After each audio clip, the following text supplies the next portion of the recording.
Welcome to the Girlfriend God, a podcast in search of and in service to the divine feminine, bringing you an equal mix of academic research and emotional spiritual experience. Please rate and review on your podcast streaming platform. Leave a comment on YouTube. Be sure to hit like and subscribe. Let's get in the flow.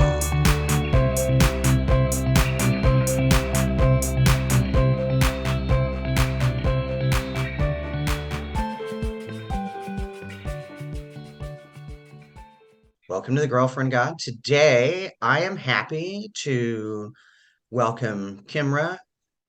It's Kimrâh, right? Yep, Kimrâh. Okay. Kimrâh Minuty, is that right? I probably should have Got it. gotten that out of the way beforehand, but No, you did great. You're like, I can read. I got this.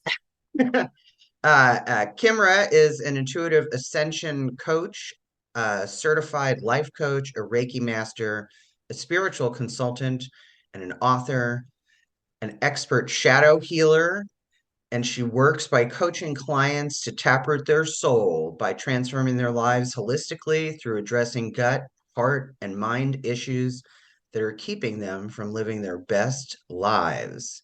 She's also the host of a practical spirituality podcast called Gaia Soars and the author of an inspirational poetry book called Lighten Up, Phoenix, Keep Rising, which is available on Amazon. So, Kimrâh, welcome to the show. Um, Thank you. you already know this, but just for our listeners, so I reached out to you and asked you if you wanted to come on the show because I discovered your podcast, and I don't remember what the title of the episode was, but you were out and it was very windy. You were like Oh, in the woods somewhere and it was very windy, but like the first thing you said, you were like, I just want to talk about the goddess and how much I fucking love the goddess. And she means everything to me. And I was like, oh my God, that's what I talk about. I need to talk to this woman. So here you are. Here you are. yay. And I'm so grateful, honestly, that I can be in a space where I can say that at this Right, point right. in time without getting immediately stoned. Yes. Hashtag we're winning, Yes. right? And Yes. I have been on a social media spiritual journey since about 2019, coming out of like the spiritual broom closet, putting my face back, changing my brand, like expanding my business, getting certified, doing all these things. Mhm. And in that process, the goddess has kind of been on the back burner and not intentionally, Mhm, but mhm. just the world has been making more space for her. Right. Right. And finally, I want to say, God, it's only been like 5 months, maybe longer, maybe like 6 months. In the last 6 months, my spirit guides had me change all of my taglines. They're like, it has to say in service to the goddess. You have to change your logo. I just changed my logo. They're doing the final touches on it. And it also says in service to the goddess. Um, my nickname has been goddess for years. And in fact, when I send people airdrop things with my iPhone, Mhm. my phone has been named goddess for like 7 years. But whenever I airdrop things to you, it says, you want to accept these photos from the goddess? And Yes, please. yes, clearly we'll take it, right? And so inadvertently, it's Mhm. become a part of every aspect of my life Right. without being a disempowering aspect of my life. Yes. Can I do things without the goddess? Absolutely. And will I suffer by doing them without her? No. But Mhm. do I prefer to Mm. have her in every deal, like every dealing in every job or thought that I have?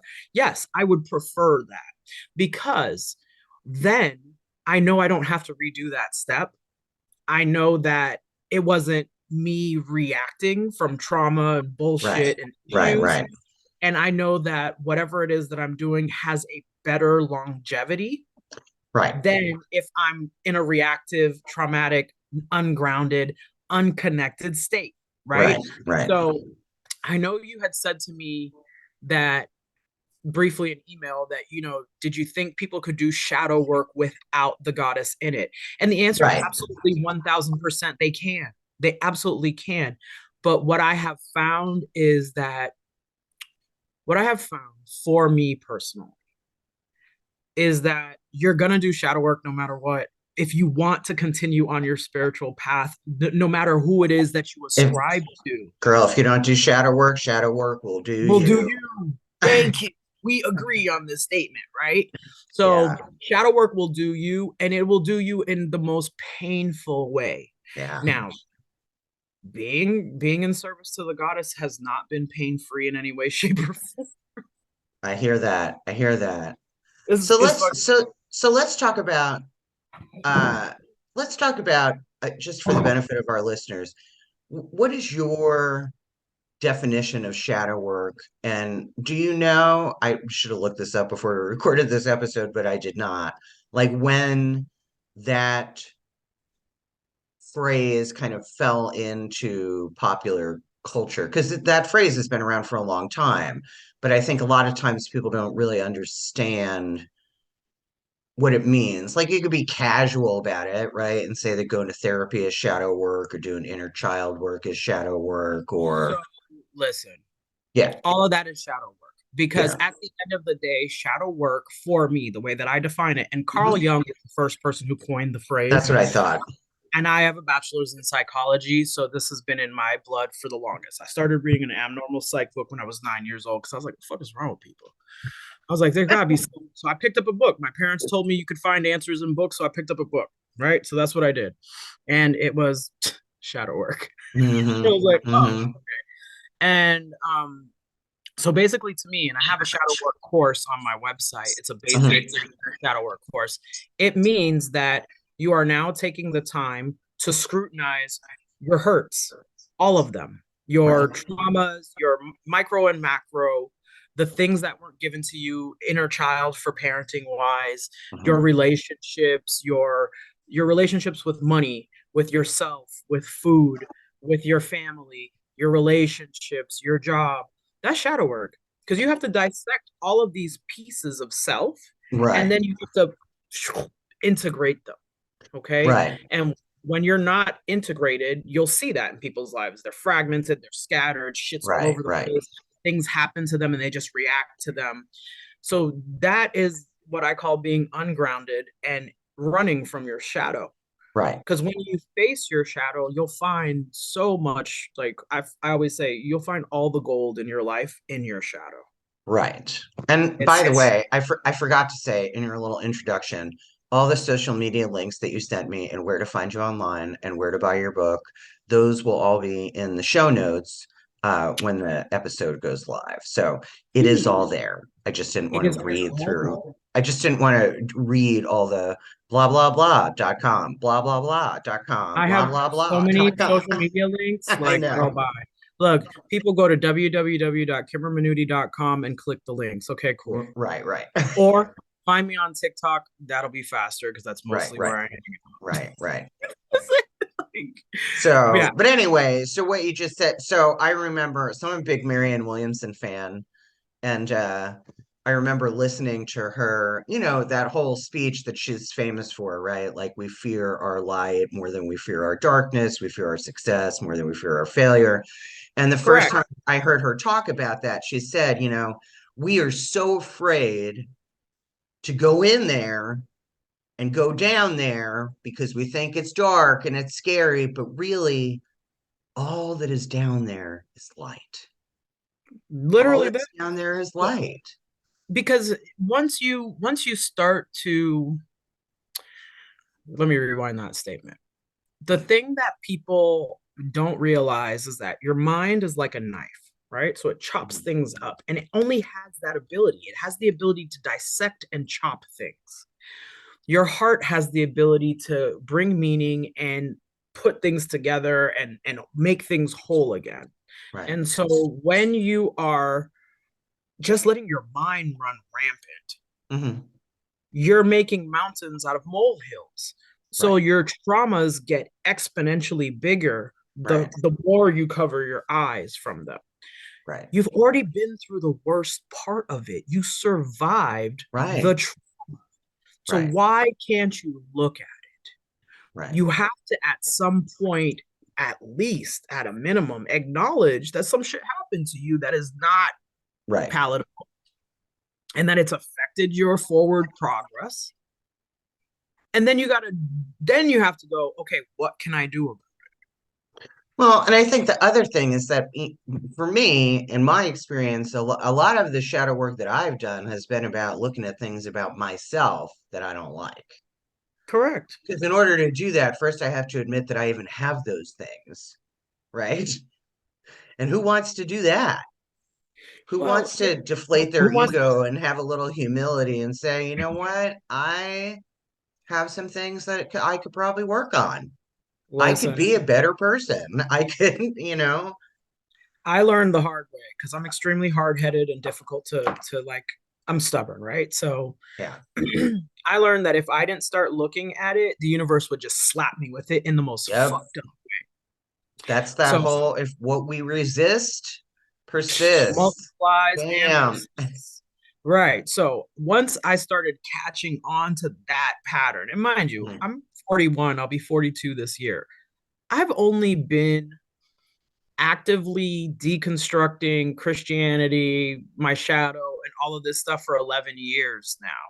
Before that, I was just like everybody else, even though I was highly sensitive, even though I already worked with like Wiccan and pagan, and I was a priestess. I was initiated into the priestesshood of the goddess Bastet in 2005. Mhm. Like I'd been working on all these things, but my life was in shambles. Mhm. And I'd been in therapy.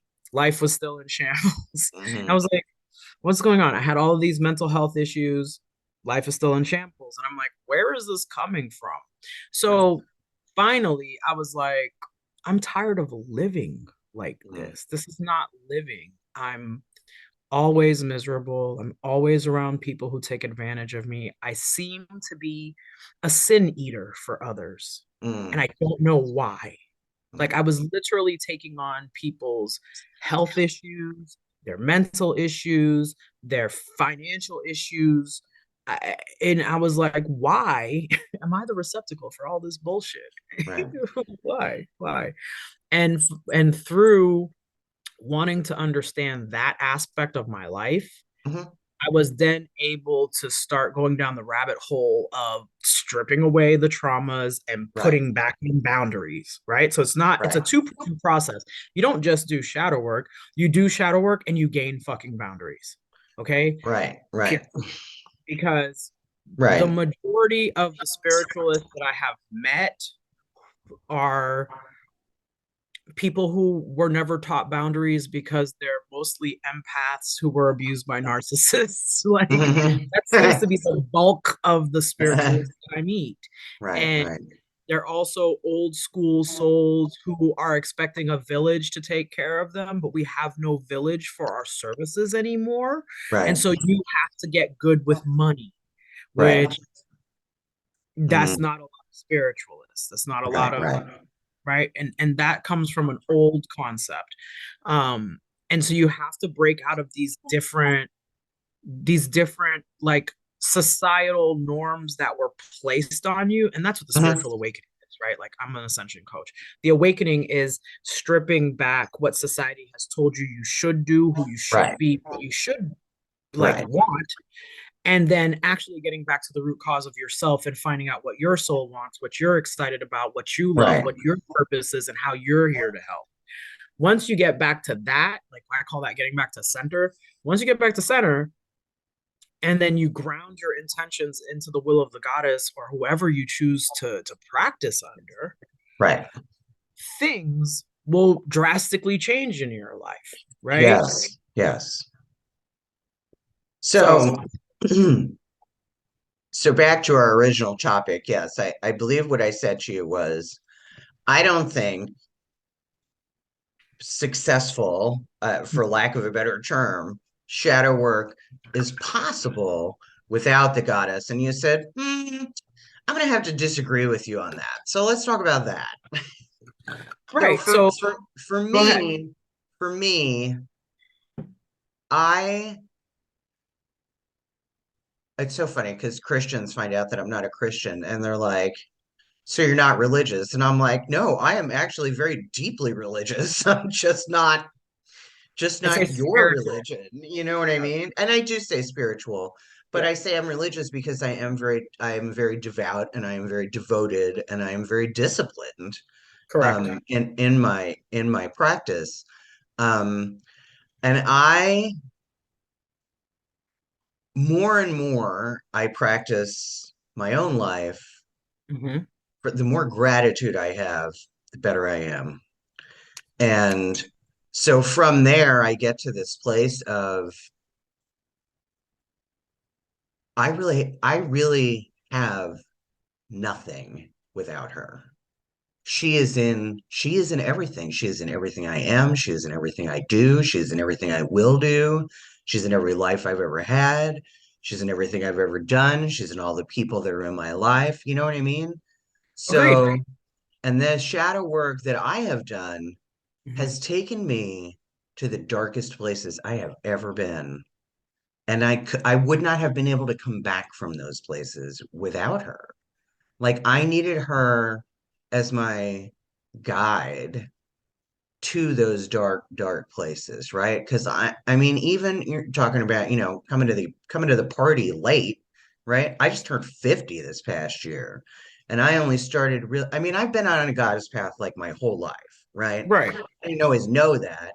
And like most people, I've been through a lot of different um iterations of that, right? Like I've done the whole Wicca thing and Same. I've I've declared myself a witch. I don't really practice anymore, but if somebody asked me, "Are you a witch?" I would still claim that title because I've done that kind of work. Correct. You know what I Same. mean? And I'm a trained past life regression hypnotist and Nice. and I went through the keeping her keys training to become a dedicant of Hecate, and it was Hmm. actually Hecate that I worked with deeply I love to her. in the cave. I was in the cave, If you're gonna do some deep literally, shadow work, if you're literally. gonna do so, you're gonna see Hecate, you're gonna see Lilith, you're gonna Yes, those are your goddesses for that type of right. thing, right?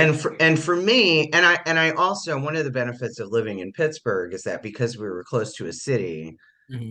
there was a lot more openness about spirituality. So I actually had the opportunity to work with um, a shaman who was like, like the real deal, like it was in his Native American bloodline, Nice. and I had never had the opportunity or the means to do that before. So but in retrospect, I think all of these things, right? And then, I went through the whole neo-pagan phase and I tried to be a polytheist. And finally, I was just like, you know what? It's just not my jam. It's just not. And worshiping gods, male deities, also just not my jam. Bunch You of know what I mean?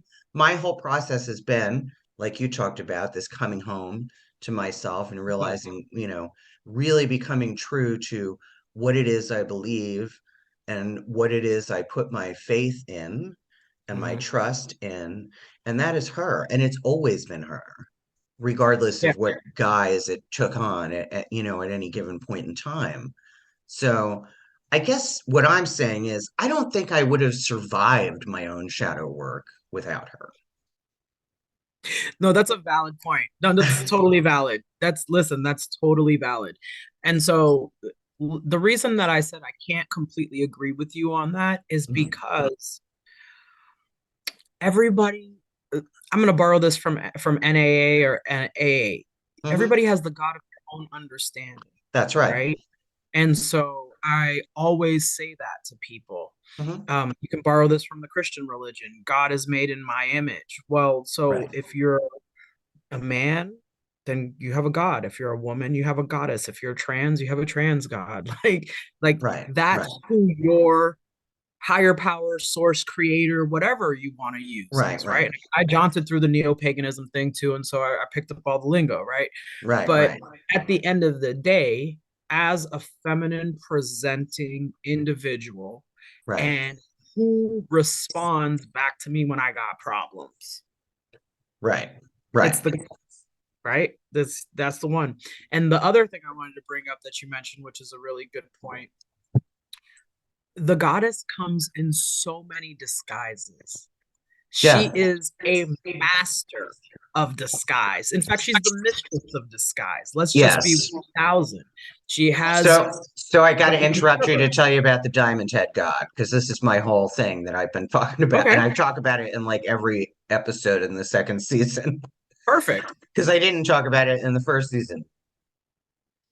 So I call her, I often refer to her as the Diamond Head God because I believe that all these phases that I've been through, different goddesses that I've worked with, different gods that I worked with, because when I was first Wiccan, I did work with other gods. Right. Um, and all those other gods and goddesses that various religions or people of different faiths all around the world, that it doesn't matter what you call it, whether it's Jesus or Buddha or Allah or Correct. Hecate or Diana or Artemis, that they are all facets Facets. of her. That's why I call her the Diamond Head God. That's I why the believe that. name of my podcast, which its tagline is "In Search of and in Service to the Divine Feminine," right? Right. Um, because the girlfriend, right, both as a lover, partner, spouse, Hmm. and as a, you know, the girlfriend that you're going to talk smack about other people with, uh, Correct.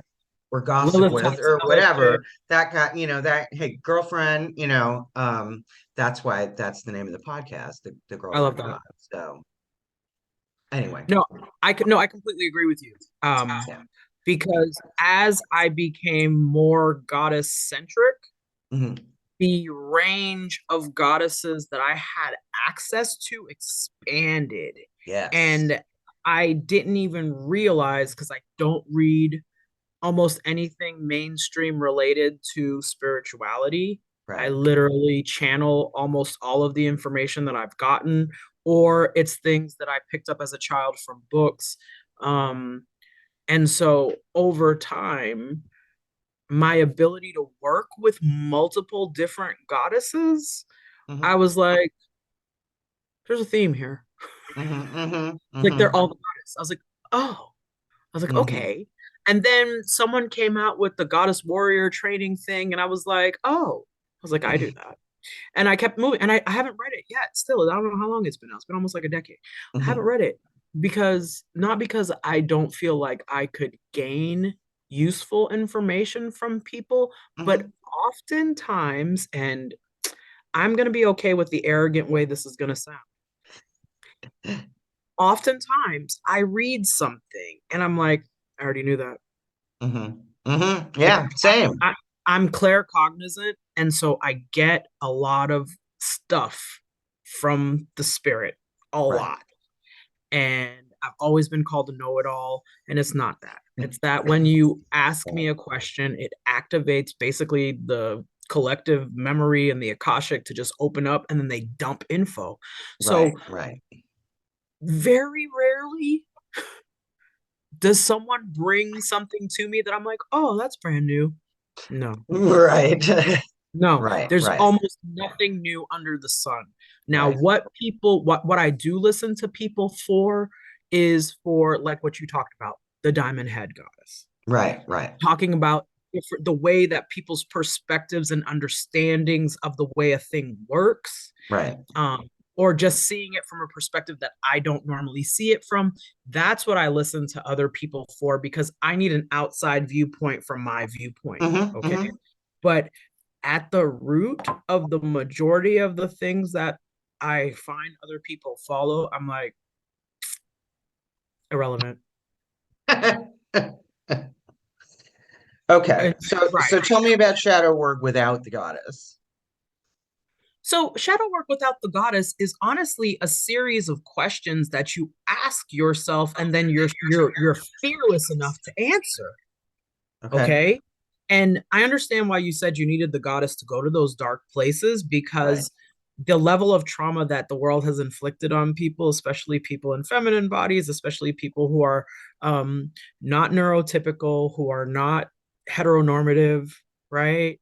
Who are not constrained by binary gender concepts. Mhm. Like the amount of trauma inflicted on these individuals lends you to needing, you need backup to go face that ugliness. You need Right. backup, right? And I always say when you're doing shadow work, you have to set up a safe space for yourself to do it. So you Right. can, so it can be accomplished, because you're essentially re-traumatizing yourself in Mhm. order to heal yourself, right? So you're like pulling the scab off and you're like, Right. Right. ooh, what's in there? And your spirituality, your faith, your um person of interest, if you'd like to say, is gonna be the bedrock or the lidocaine around the scab, so that you can Right. rip Right. it off and only look at that section and not fall Right. into the abyss of everything that's harmed you, Right. right? Right. So that's one. The second thing is, I consider therapy to be shadow work if you actually communicate with your therapist and you Yes. have a Yes. therapist that's not attacking you or re-traumatizing you, who is trauma informed, who understands the nuances of your life, right? um Right. it's a form of shadow work, because you are now at a minimum recognizing your emotional state. Right. Our society does not allow for emotional states to be valid as of yet. We're getting to a more conscient, like people are like, oh, your emotions do matter and they cause a lot of problems. Yes, yes, duh. Mhm. Crimes of passion. Right. Hell, Right. Right. Right. But what's even more important than that is, why do you react the way you do? Right. correct. And the emotional body, most metaphysicians will tell you this, they know this. The emotional body reacts way faster than everything else. Yes. Everything else. And Yes. so the concept that your mind is running things, that's backwards as fuck. Like your emotions run things. And if you don't Yes. have an understanding of what is making up those emotions, where they're coming from, then you're Right. just a reactive mess. And people are out to get you. And everybody is against you. And you have a very polarized viewpoint of life. Everything is either this or that. And guess what? Life is not this or that. Life is a continuum of grays. Like Right. there's there's Right. there's a whole smorgasbords of in betweens. Okay. Right. Right. And I'm at the phase in my journey where I don't believe in good or evil. Like, are there things that are Right. truly evil? Yes. But you know who they are? Human. Yes. Okay. Yeah. Yeah. At the Yeah. end of the day, we ourselves as human are the most evil thing, because we're unwilling to recognize our own evilness, and we Hmm. are projecting it through the lens of Christianity and other Abrahamic religions, of this polarized concept of God and the devil, God and the devil, and you can always blame somebody else. No, Right. Right. you got to take accountability for the fact that we have tons of pedophiles in our world, Right. tons of them, and most of them are in your family. Okay, great. Let's have that chat. Because until you have that chat, Right. we're not going to have people who don't stop molesting people. Right. Right. We have to have that chat. And until you have that chat internally and you can face your own level of trauma related to that, and we can start looking at why sex is being demonized, why bodily autonomy is being reduced. Right. Well, patriarchy. I'll just But why the throw that one patriarchy, word right? out. Right. Right. Right. How So did so we get so how we did go we back get to the there? How did concept. we get So there? Right. correct. So we go back to the concept of the patriarchy. Why did the patriarchy even jettison into this point? Because the mother has always had the power. Yep. Always. Yep. And if we give children autonomy and if we give women autonomy, what does the patriarchy have to stand on? Right. Exactly. So what about hmm, so as I think I mentioned, I mean, I did have some childhood trauma that I needed to look at, but I mean, I'm a very blessed person, and like true trauma, not to compare myself to, well, I'm going to do that. I'm going to compare myself to others. I've been very fortunate. I've led a fairly charmed and easy, circumstantially easy life. Let me put it that way. Um, Okay. But but you the still have shadow to deal work, with your identity. I'm crisis, sorry. right? You still had to deal with your identity situation. You don't have a heteronormative partnership. That's true. And that was traumatizing. I mean, like I said, I turned 50. So if you do the math, I grew up gay in the 80s, Which which wasn't wasn't fun at all. easy. Right. Right. But the shadow work that brought me to my knees was really learning to accept and integrate the things about myself that I despised. Anything that even remotely smelled like self-recrimination, self-loathing, self-hatred, self-doubt, self-whatever, that was the shit that brought me to those very dark places. Which, I mean, you could argue that those things are a result of past trauma, Well, but or even but this, that but that was where those I things are a needed her. result. Like, think about it. Those are the result of, let's just use your being gay in the 80s. That comes from being shown by others that being gay was not good enough, wasn't valid. Right, So then you hated the parts of you that wanted to be you. right, right, That's enough trauma, friend. It doesn't have to be deeper than that. And people right, really right, want to make it into so many worse things than it needs to be. It doesn't right, need to right. I be get worse that. than that, right? Like, Right. and it's interesting because when they look at studies of children who are in the same family and have traumatic events happen at the same Hmm. time, Hmm. and the way one child internalizes it and one child absolutely doesn't, right? Right, Um, your perspective on it is 100% what makes it the trauma, right? right, And right, so was it traumatizing enough for you that you needed to do shadow work? Yeah. right, right, Yeah. right, right, Was your time span such that people were unwelcoming to who you were? Yeah, right, absolutely. right. You know, like my daughter is blessed to have grown up never needing to hide who she is from me. Right, Whereas right. Mhm, I only just came out to my parents like 3, 4 months ago. mhm, mhm. Okay. Mind you, everybody on my social media knows, everybody in my real life knows, Right, but it was right, never something that, first off, I never felt like I needed to broadcast it because right. I'm an 80s baby. You're not sleeping with me. Why the fuck do you need to know what I do in my bedroom? That shit's weird. So that's just me. Like Right, I'm right. from the 80s. Like who I sleep with is my business, and why you're asking me about it is fucking weird and is your business. Like most, right? Right, right. So I never felt like I needed to step out of the closet because Right, that was like I'm not really in a closet. This is just who I fuck. Like right, y'all are right. weird. But in order to stop these strange concepts of what was going to improve my life, my mom's, old school Christian. She's all like, "You got to get a good man." And I was like, "Look, lady, at this late stage of the game, I'm about to get divorced. I've had nothing but shit relationships with men thanks to your crappy tutelage as a parent.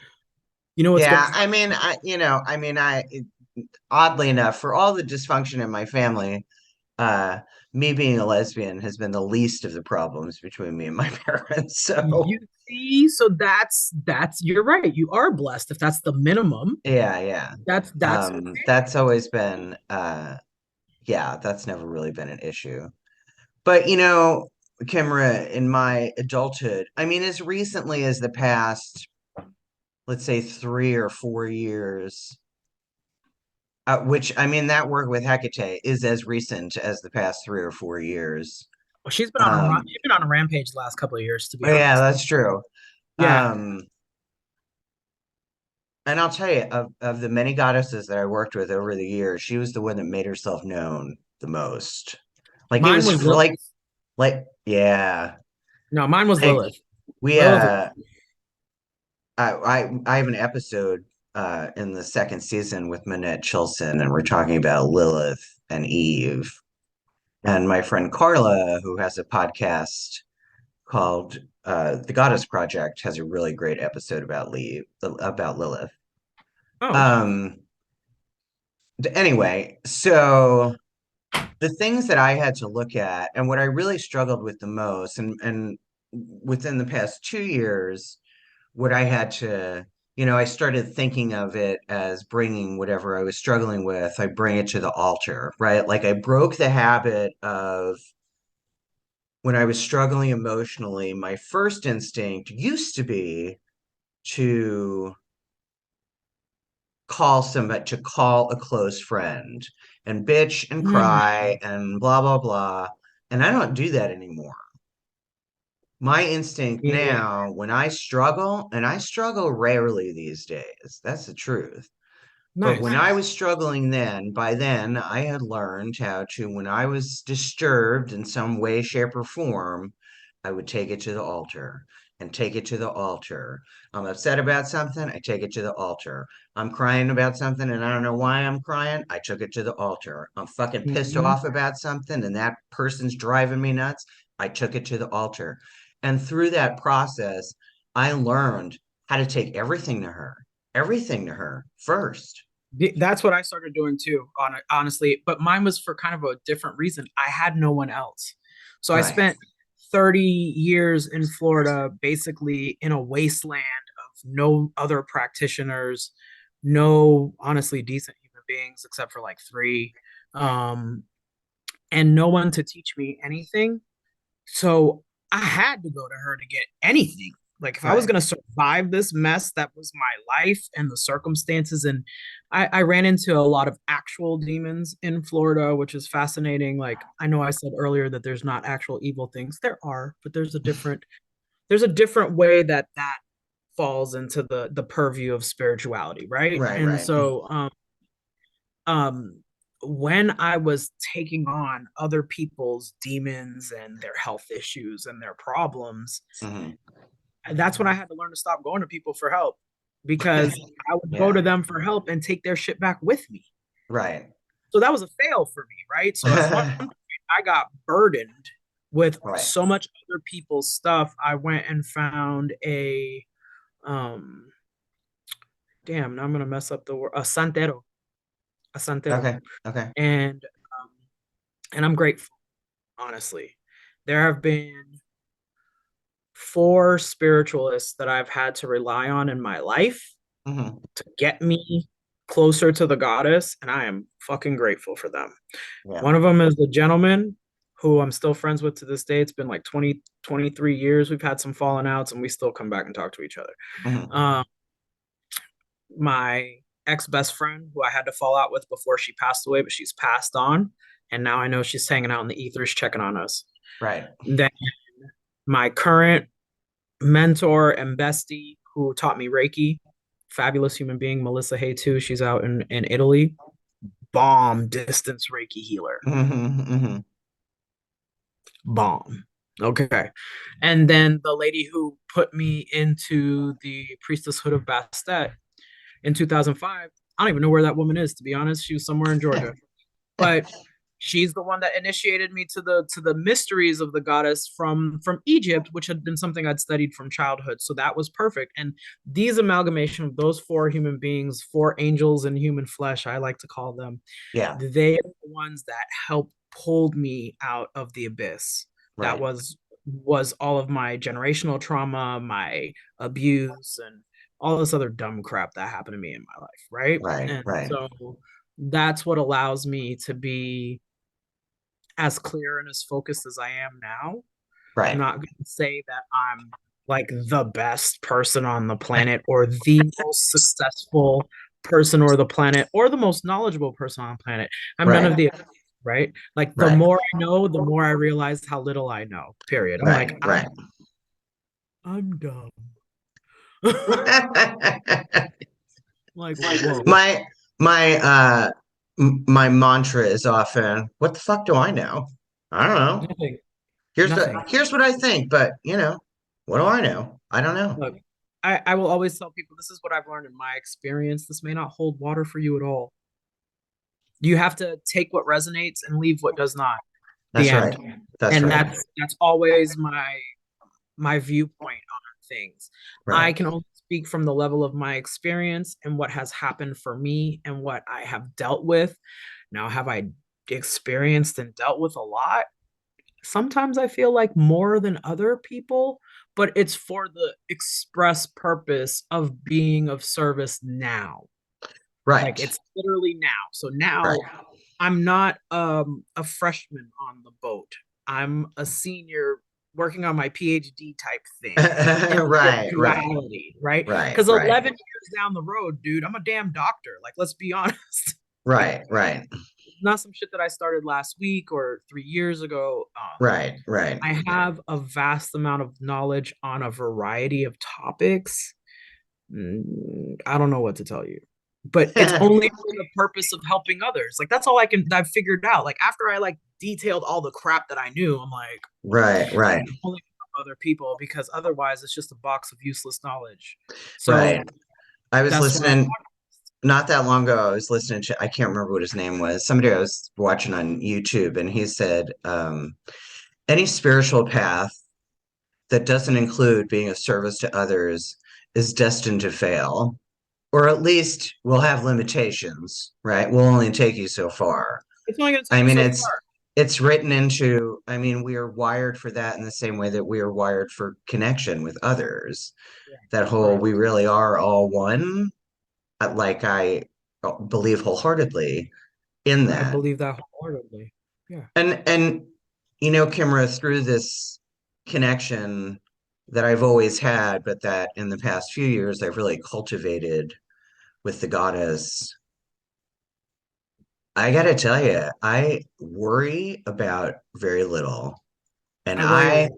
Yeah. rarely beat myself up for fucking anything. And that was the biggest shift for me, Yep. because I learned how to take all that stuff to the altar when I was in the thick of it a couple years ago when we first moved back here.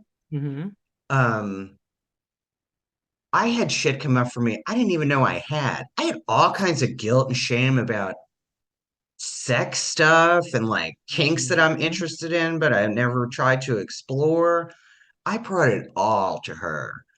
And I had a fucking meltdown over a conflict I had with a friend. I ended a friendship I'd had for like 16 years. And Mm-hmm. it was hard and it was painful. And I found the goddess in Florence and the Machine, which is why I have a tattoo that has lyrics from Shake It Oh, Out, which is I am done with my nice. graceless heart.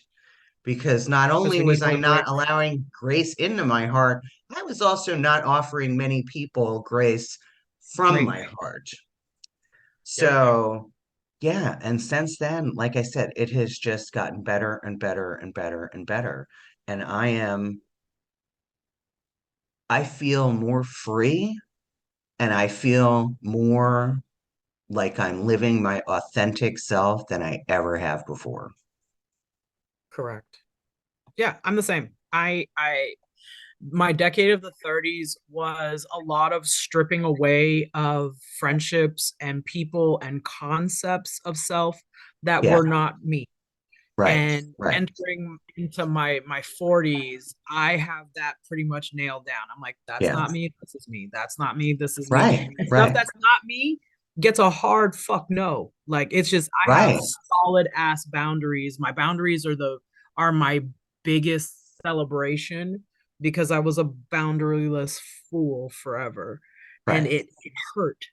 Right now, Yeah. my boundaries allow me to move through even the most tragic events with grace and ease, and people look at me and they're like, how do you do it and how do you look so good? And I'm like, this is inner work that you're watching. This has nothing to Yeah. do Yeah. honestly with my physical vessel. My physical vessel is still very much ill. Yeah. Yeah. I feel my that. Yeah. yeah, Yeah. like my physical vessel is racked in pain most of the time. I'm suffering from mold illness. My daughter is too. Mm. Like that's the doctor's appointment I had that called me this morning.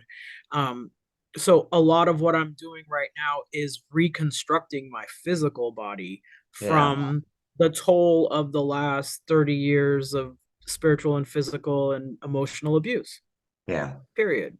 Now, do I look great doing it? Yeah, that's skills. because Right. Right. that's skills because I have learn to just lean on the goddess for all things, like you were saying. Yes. And that's what allowed me to survive being traumatized in a hospital and then literally pick up from that hospital and move 2,000 miles away to a place where I have really no place to set up shop, and then still find a way to set up shop and thrive. Right. Right. Right. You don't do that without practice, faith, and the Right. God moving you and you listening to how she moves you. Right. The over the years, that voice in my head that I identify as hers has become crystal fucking clear. Do you know that her voice is not separate for me at all? I can't hear her separate from who I am any longer. We've merged Oh. so Oh. smoothly at this point, that I can't, I don't even know how to explain it. All right, let me So you hear her in your voice? I mean, it must be my voice because it's in English, right? I love that for us, right? We're speaking to ourselves in English. But it does sound, I don't know, there's something about it that sounds Different. different. Or maybe Right. it's just the way that it feels. Like I I don't like the have to say, right. podcast is just a perfect example. That was a divinely inspired idea. Right. I know sometimes when I have an idea that it clearly did not come from me. Correct. Right. It hits like a lightning bolt, and I'm like, okay, clearly this is a thing that she wants me to do. So there's okay, so this is where once again I have to really be honest. The blurred line between my humanness and her divinity are almost non-existent at this phase because Right, I've right. had to rely on her so much for simple survival, Okay. just to survive the Right, things that I've been through, right? So, and because I'm also a channeler, right. and if you look at my astrology, I have I have a lot of my planets are in spiritual houses, and I'm a Scorpio. So I tend to live on the brink of the veil any damn way. Right, right. So for me, it's 4 breaths if I Yeah, want to. 4 breaths, and Kimrâh goes away and the goddess comes in. yeah. Full. I can't honestly hear her distinctly as separate from me because of that. It's Right, just a melting away of my humanness and right, allowing her divinity to rise up. right. And then she says what she has to say. Um, and how do I trigger her to be in that place? Like how you found that podcast. I was like, I get up every morning and I talk to the goddess while I'm showering, right? So I have a squad meeting when I shower. Uh-huh. I call all A my squad spirit guides. meeting. I like Yeah, I that. I call like my that. spirit guides and my ancestors and my angels and the Yep, yep. ETs and the galactics and the dragons. I'm like, squad, we're having a meeting, right? There's a fucking kerfuffle of them. There's a bunch. And Uh-huh. so we get in the shower together and have this squad meeting, and in the water touching me and running Yeah. through my body, and I'm connecting myself to the crystalline grid, which is why Mhm. it's fascinating that you said the diamond-headed goddess. That makes sense because the crystalline grid of Gaia is that.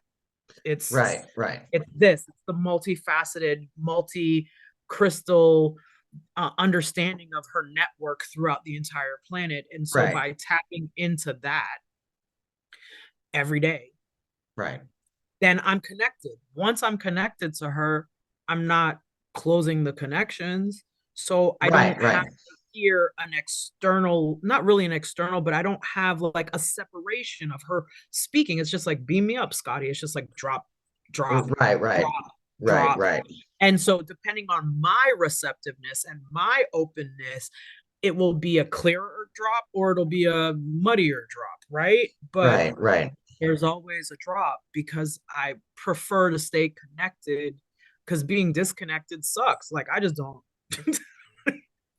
Oh my This is God. like it's real simple. Like I say this all the time. I only suffer when I go astray, you know? legit, legit. Like if I find that I'm really like aggravated or anxious, or I'm like, I need to ground. I need to drop what's on me to the goddess, and then I need to draw her back into me to gain perspective. Yeah. And so that's part of my process. Part of my process is dropping what's bothering me, removing cords from daily interactions. Right. A lot of people don't do that. They don't do daily cord cuttings. I cut cords from my child.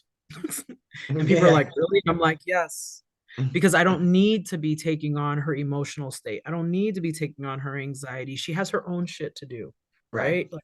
And that's poor empath etiquette also, to let people bleed all over you. Right. So when you're setting your boundaries, when you're setting up shielding, when you're setting up your grounding, you have to do this energetic maintenance.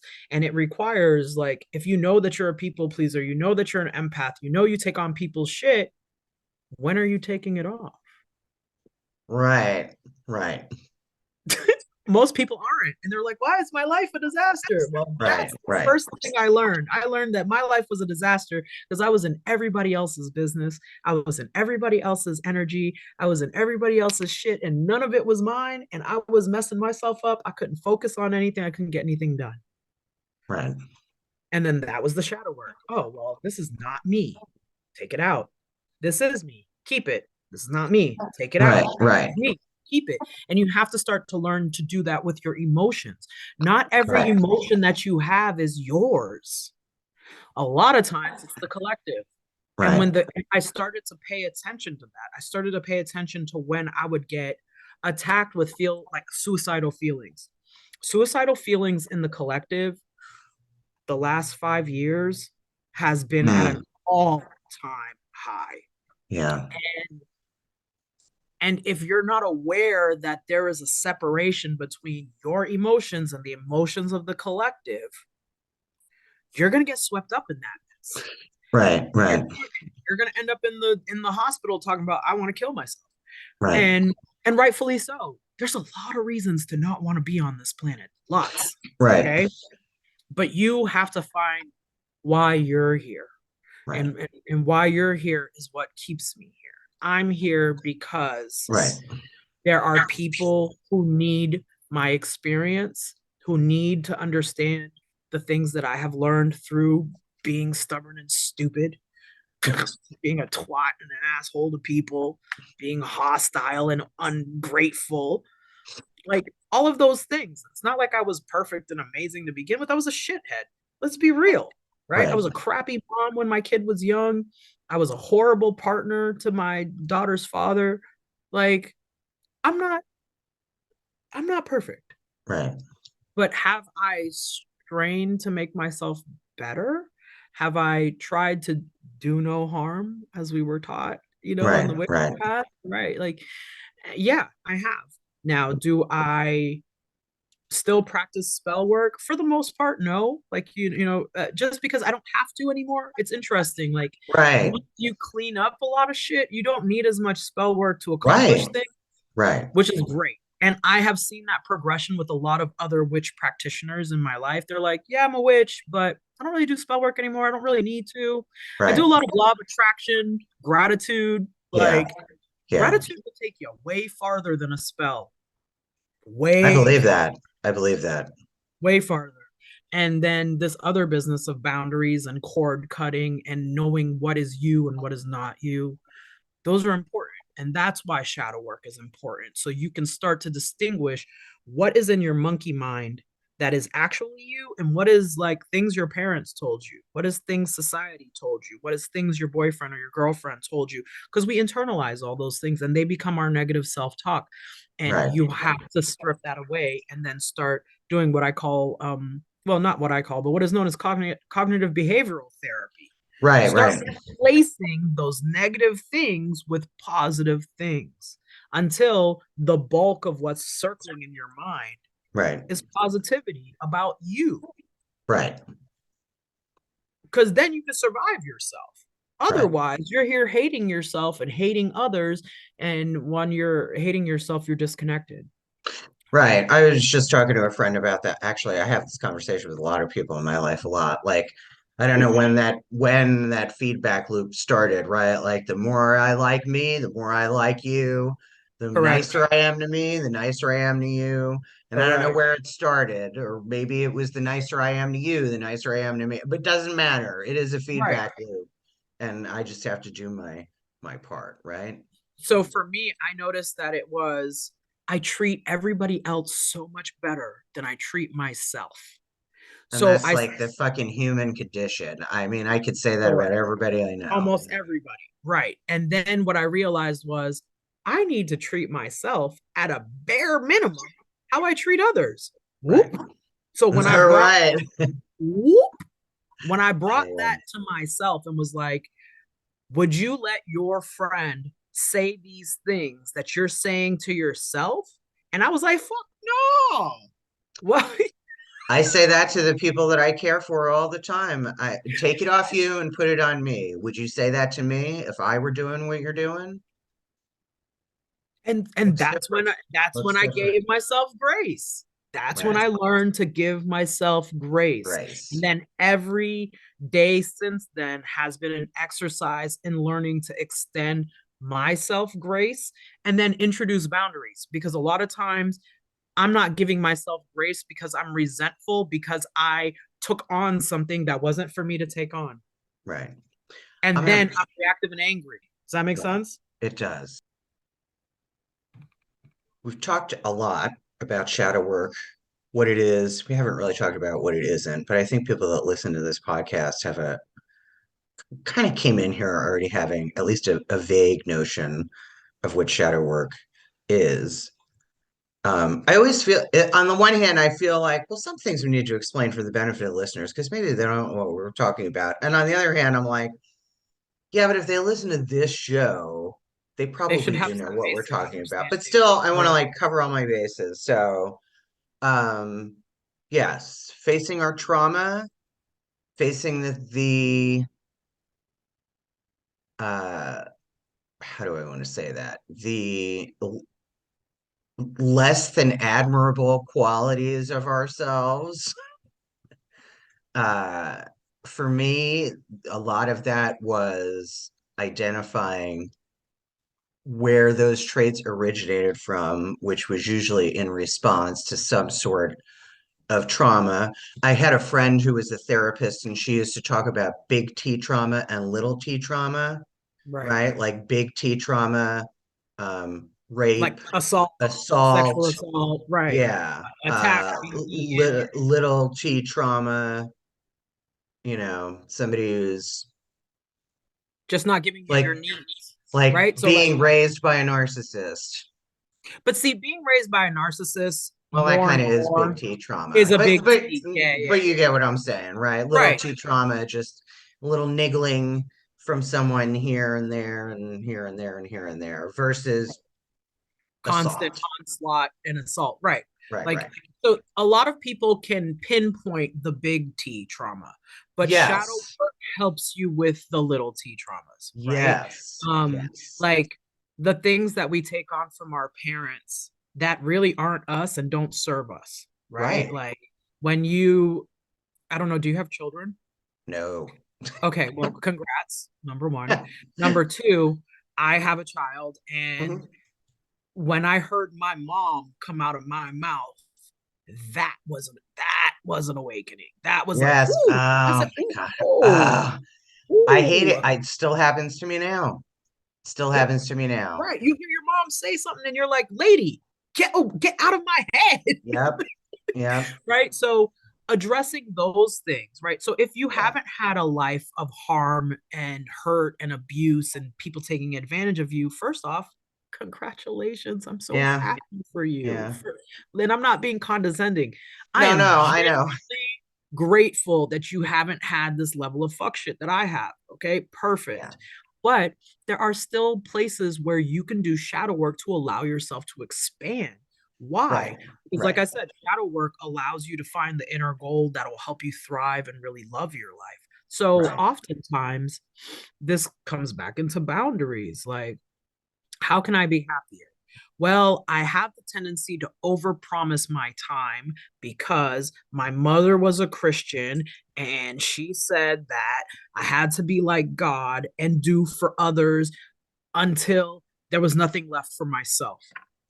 That's not a big T trauma, okay? Right, right, But it's a very common little T trauma that majority women go through, and they're always excessively giving of themselves and not saving anything at all. So then right. they burn out and all of these things, right? So Well, and that's a societal programming, right? I mean, so much of this shadow work is really it's just about unlearning.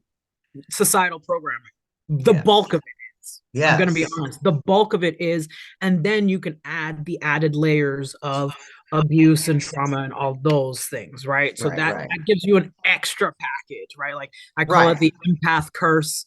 I'm like, here's your empath curse package: sexual assault, people taking advantage of you, being robbed, domestic violence. Right, Like, right. yay! And a narcissist on a day. Like, what the heck, right? so Yeah, yeah. so those that's how you have to look at it. There's If you find that you're not happy, or you find that you're resentful, or you find that you're not able to speak up and ask for what you need, that's a reason to do shadow work, because Yeah. there's a reason why you don't feel capable of expressing what you want. Like, remember, Right. you were talking about the kinks. You No one told you couldn't have the kinks, but you still didn't feel free to explore them, and you Right, didn't right, have partners who created safe containers for you to explore. right, So that's a level that people need to go into. right, I right. find it's extremely important to at least take a couple of kink tests to see if there is something that you might be interested in, Right, right, because sex is a continuum also. And right. if you can match your kink to someone else who can fill that void, then Right, you have right. less chance of screwing up your relationship. Okay? Mm, So all levels of things need to be taken into account when you're building the persona of you, your right, sexual health, your emotional health, your spiritual health.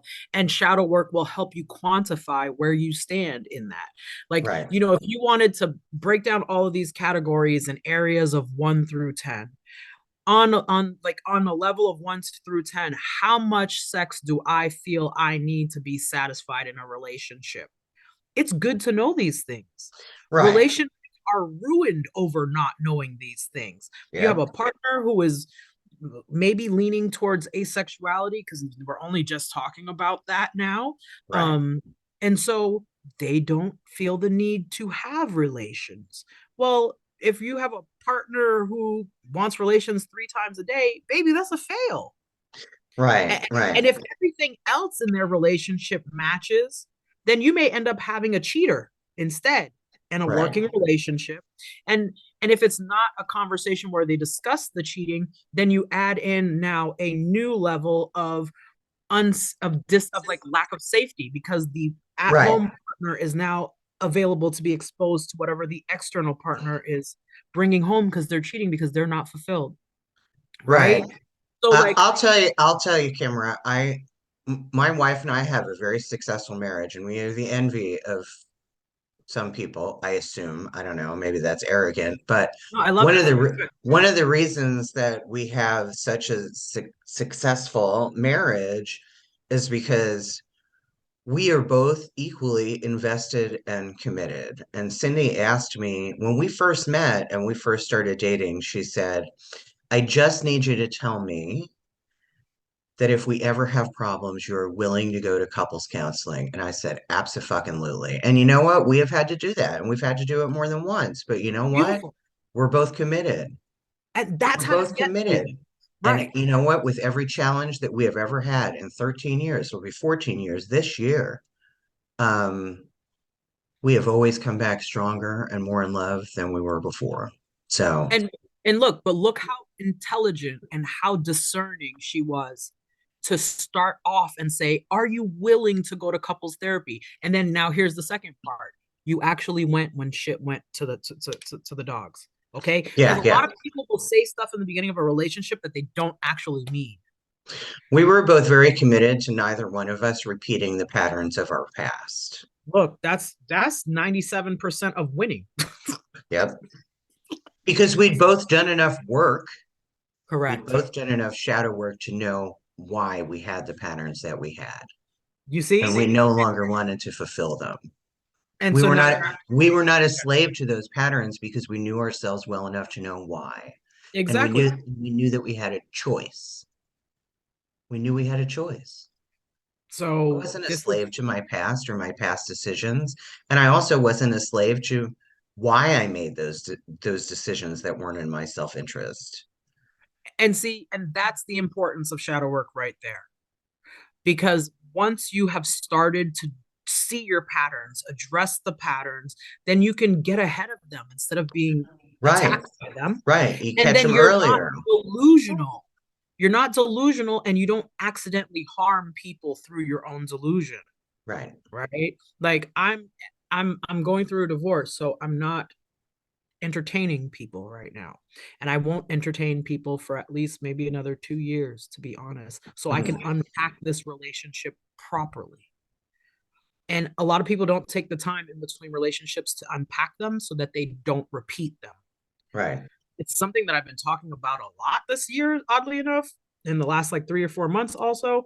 Um, but in between relationships, you have to sit down and go, what went wrong on my right, side and on that other person's sides? What red flags did I ignore? What things, how did I dishonor myself? A lot of people don't recognize that they don't honor their own choices. And by not honoring their own choices, they actually do a disservice to themselves and the person that they're in the relationship with. right, Because you're only going to breed resentment when you don't honor yourself. right. Well, and that's the thing. I mean, you talk about boundaries and red flags, but what I know is that I have to set boundaries. We talk about boundaries and red flags, but we always want to talk about that about as if it's about the other person. It's not. I need to know my own red flags and I need to set boundaries for me. For me. For me. I know that when I do this particular thing, like if I'm insecure in, I mean, obviously I'm not looking for romantic relationships, but I meet people and I make friends. And if Mhm. I find myself not wanting to talk about specific things, if I even find that my voice will have a slightly higher pitch in conversation with those people. If I Mm, see any sign of approval seeking or fear of rejection, that is a fucking red flag for me, my friend. And that same. means that that person, something in that person is not safe for me. And doesn't mean we can't be friends, but it means I need to pay attention to how that friendship develops, Correct. And I you need to know? I need to pull back and assess how I am taking on whatever they have or whatever, Right. or how I'm And that, overextending myself. right. And Correct. that pulling back is my boundary for me, Correct. not for For them. me, They have not for no idea what's going on in here, you right. know? Right, exactly. And for me, what I've also learned to do as I'm like understanding more about being neurodiverse and unpacking all of that mess, I have learned that narcissism and ADHD have a very similar love bombing stage. Mm. So I give, for the most part, all new friendships and relationships 90 days. It's an Wow. assessment period. It's a 90-day assessment period like they would at a job. Because after 90 days, my ADHD runs out of dopamine and I could give two fucks about you. Wow. So if you're really I usually give new friendships a year. Wow. no, you got 90 90 days. All days right. because I'll find out the truth of how well we are going to interact when the dopamine runs out. Right. Right. Okay. And 90 days is all it takes. It happens at every damn job I've ever been in for the whole the whole of my life. Nice. So that's my pattern. I know that in Right, 90 right. days I will be able to assess the bulk of what I need to assess to decide whether or not we are going to continue forward. And at that point, I will tell you how we're moving forward. Right. And Right. I tell people that now going Right. in. I'll be like, hey, we're doing this thing and it seems to be working out great. And I love you so much. But we are going to reassess this every month until we know where we Right. stand. Right. Okay. Right. And your reality and my reality bleed into each other and the real reality shows up. Because Right. this is a honeymoon phase. I've got real strong ADHD and I love people, but most people irritate my soul because I need a lot of alone time. Right. Right. So I have to be realistic about that. And I have to be realistic about my intensity Right. Right.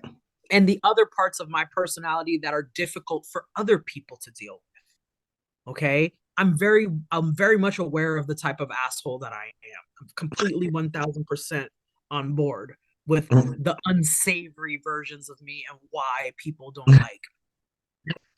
All right, Absolutely. Kimrah. So at the end of every show, I ask all the guests the same three questions. Okay, I'm ready. Are you ready? I'm gonna Don't worry, fight. they're fun. They're fun. Okay. Question number one. Tell me something about yourself that that people who know you would be surprised to learn.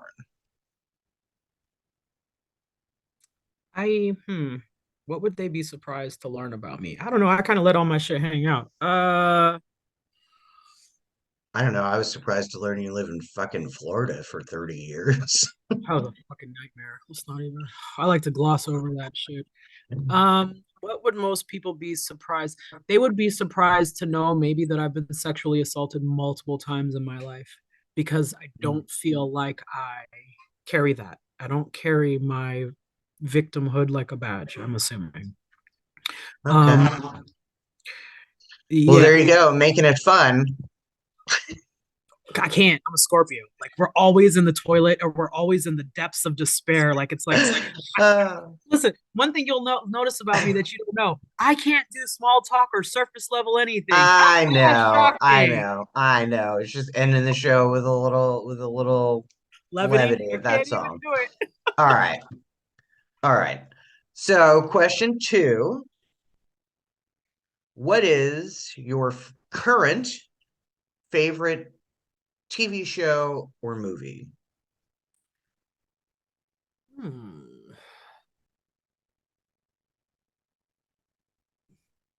Well, I've actually watched several recently because I'm kind of sick, so I lamp a lot in front of the Netflix. Mm-hmm, mm-hmm. I just watched a show called Diablero. What is it called? Diablero. Diablero. So Okay, it's I want to say it's a Mexican show. I'm definitely watching it subtitled in another language. Um, but I think you can get it without the subtitles in another language on Netflix. But I really like that show because it's about demons okay. and the accuracy with which they portray the corruption of the Catholic Church Mm. really just gives me the warm and fuzzies. Okay. All right. Yeah, that it's a great show. It's got a lot of relevant occult references too that I'm like, okay, they're not completely pulling this out of the Hollywood bullshit box, right? So, Funny you should say that because Kendall and Carla, my occasional co-hosts, mm, there's an episode that we're doing for season two about that very thing, about where they've gotten it wrong in retellings of mythology so many. in popular culture, because there's so many, exactly. Okay, so Whole lot. final question. Uh, what would be the theme song to the soundtrack of your life? Honestly, although I want to laughingly say, I'm still alive. I'm still alive. That's not it.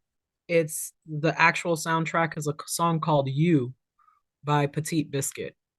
And Okay, it's my it's the song that brings me home to me okay, no matter where I am, no matter how angry I am, no matter how ungrounded or off center. I'm on the spectrum, and so I use music a lot to hmm hmm make my brain do what I need it to do. right, And if I am, let me rephrase this, the way that I'm able to navigate traumatic events without staying in the trauma and without internalizing it as much is because I've created the ability to use this one song to not only shield me from things, but to remind me that I am not my trauma. I am who I am. I'm Kimrâh. I'm in Right. service to the goddess, and the goddess is always with me. Right. And so Yeah. that's my touch point, my tether. Yeah. So I don't lose. And that song hasn't changed in the last, when did I get this song? Oh, I think it's been about 7 years. Yeah.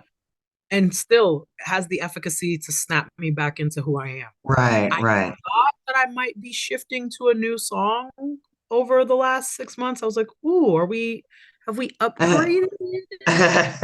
And then not like in a bad way, right? Right. But then it was like, no, this is the core of who you are. And I was like, Right. okay. I said, okay. And so that's my song. It's You by Petite Biscuit. And one of the things that I've noticed, this is a law of attraction thing. Mm-hmm. When I picked that song and started playing it repeatedly to wrap myself in this like melodic cocoon of self, Mm-hmm. that song then became extremely popular in advertisings, and I was like, oh, I hear it everywhere. And now it's Mm-hmm. pretty like regular mainstream. I've seen it on a couple of Netflix shows, and I'm like, Right. nice. So Right. that's my song. All right. Well, thank you, Kimrâh, Thanks for having me. for being yet another person who I reached out to as a complete stranger and was like, hey, I'm Kelly. I have this podcast. This is what it's about. You want to come on the show? And you were like, sure. Sure, why It, not? it amazes me every time that happens. Every time that happens since I started. I'm like, and people are always willing. And I thank the goddess for that, right? Because I'm Well, drawn to the right people at the right time, and they are open that's what to I that. was gonna say. I was gonna say that on this path, I have found that the people I'm meant to meet are always available to Yep. me because Yep. I'm supposed to, right? So when someone reaches out to me, I'm like, the goddess has work for us to do. Right. That's it. Everything to me, like you were saying, is what the goddess has asked me to do in service. Like, Right. how am I in Fitchburg, the middle of nowhere of Massachusetts, one of the coldest parts of the state, which I'm from sunny Florida. I'm crying. Right. I'm Haitian. I'm a Caribbean girl. Like, where's my island and my water? Right. There is a need here, and there's an Right. opportunity for me to be in service to others. All right. Well, again, Kimrâh, thank you very much. And as I say to all of my guests at the end of the episode, may the blessings and the love of the goddess be with you.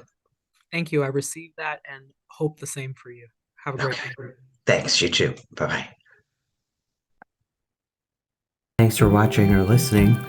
If you want more of The Girlfriend God, you can find The Girlfriend God and The Girlfriend God podcast on TikTok, Instagram, and Facebook. The Girlfriend